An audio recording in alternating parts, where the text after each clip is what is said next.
Okay, well, I guess we're ready to begin again. It's We have, recording. hmm? It's recording. We're good. Okay, we pledged the allegiance. I did that while people were. Did it? Okay. We do have a little, the next item on the agenda are communications. I have a couple of letters that I'd like to read portions of them to you. One is from Cabe.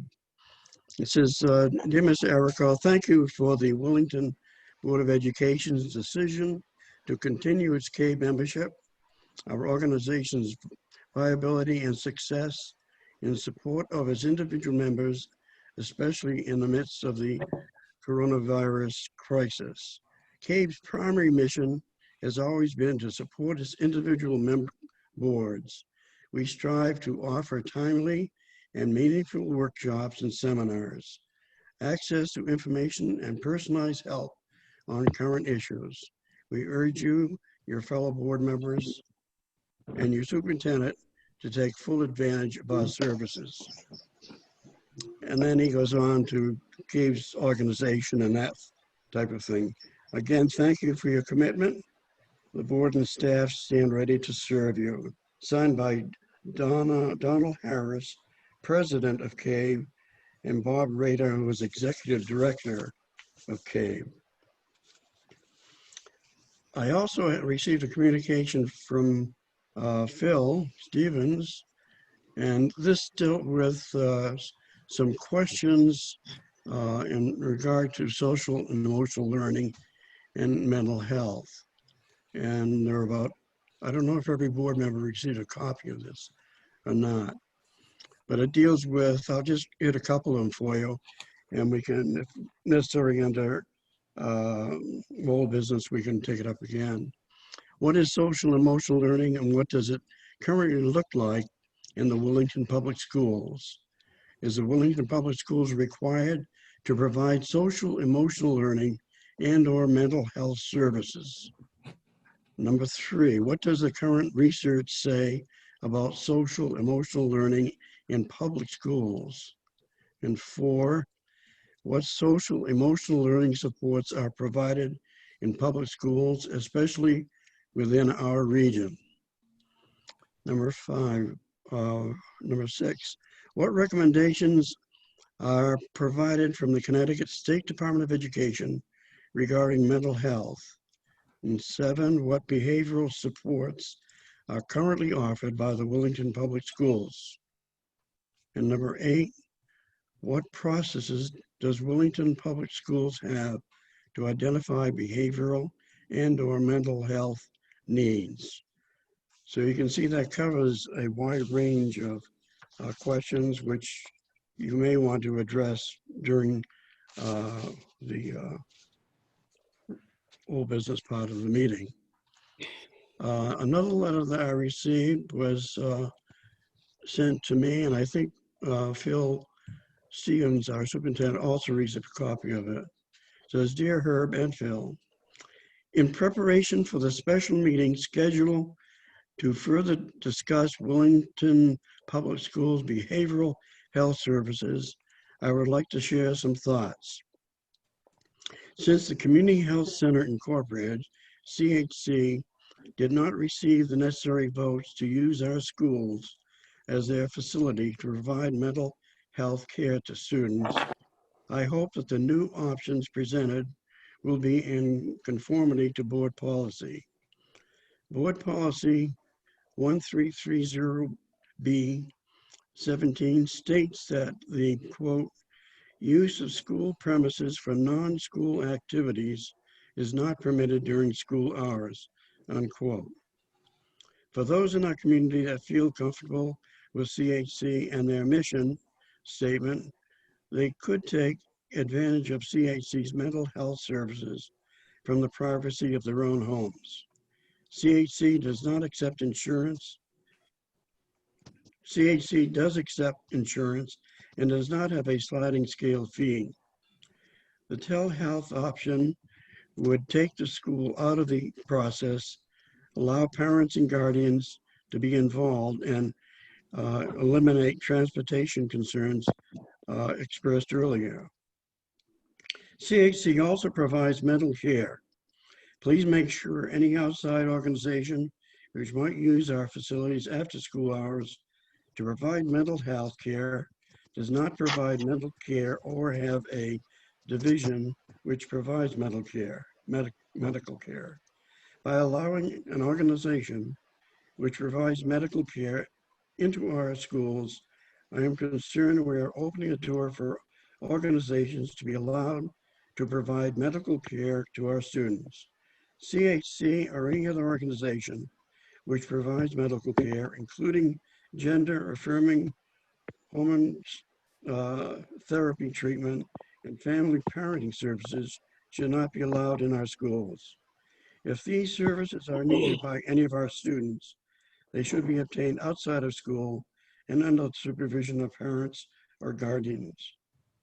My concern that students could end up receiving medical care without parental consent is not unfounded. California allows any student 12 or older to leave class for medical reasons without parental permission. This also happens in Michigan, New Jersey, and Wisconsin. Connecticut does not require parent guardian involvement to terminate a pregnancy. We should not allow this to happen to our students and to our families. Phil did mention that there are curriculum options available to satisfy mental health requirements. These curriculums should be seriously considered.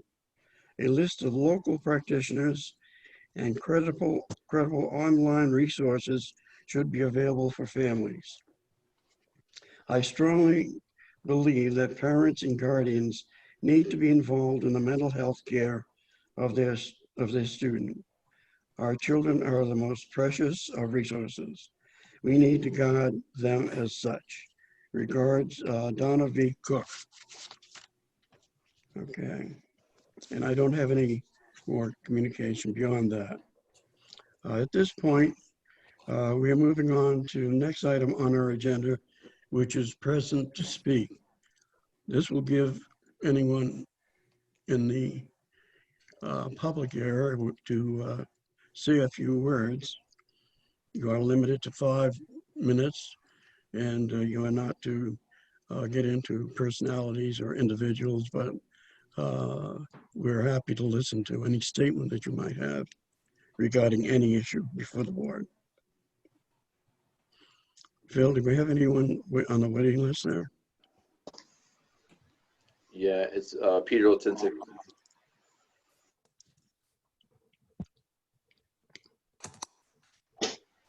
Peter Latincich, 97 Trask Road. Good evening. I attended the original presentation by CHC and listened to their discussion of their product and services. And I had concerns that evening, as I think many townspeople did that attended, about the cost and the ambiguity about parental insurance being attached and what safeguards there were to protect parental rights. And then, of course, the issue of the use of our building, which I would point out, we can't even use now for town meetings. So I'm a bit puzzled at how this would be possible for an outside group. So I think the correct decision was arrived at by the board when it voted not to pursue this option.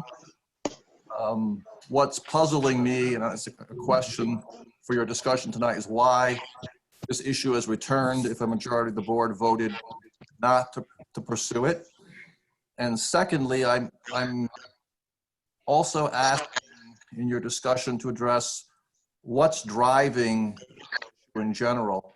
We have a school psychologist, we have a school guidance counselor, we have special services, a special services director, we have related services and a vast special services bureaucracy, outside placements.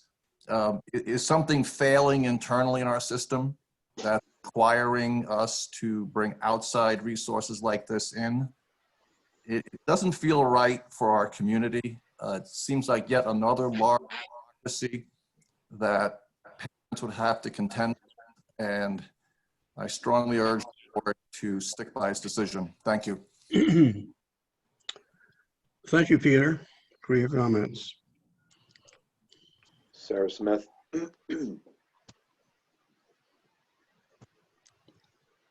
I think, Peter, you had some very thoughtful remarks. The way I look at this is, I'd like for us to try it. It looks like resources. Schools always need resources. And I think there will be scrutiny to see if this fits us or if there are any problems. I also have a lot of trust in our administration and our teachers and our nurses in our school. And I appreciate that we have revisited this. And I think it would be good to give it a try because schools never have everything that they need. And that's where I stand. Thank you very much, Sarah.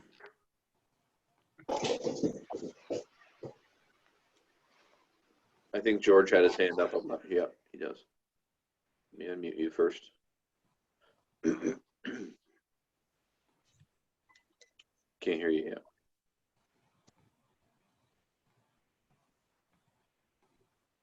There you go. Okay. So George Debsky, 12 Phantom Left Drive in Willington. I just have a short little letter and I'll forward that to you, Phil, and the board members. I wish to thank Herb, Donna, Elena, and Liz for all the efforts you have made to make the schools better for our kids in our town.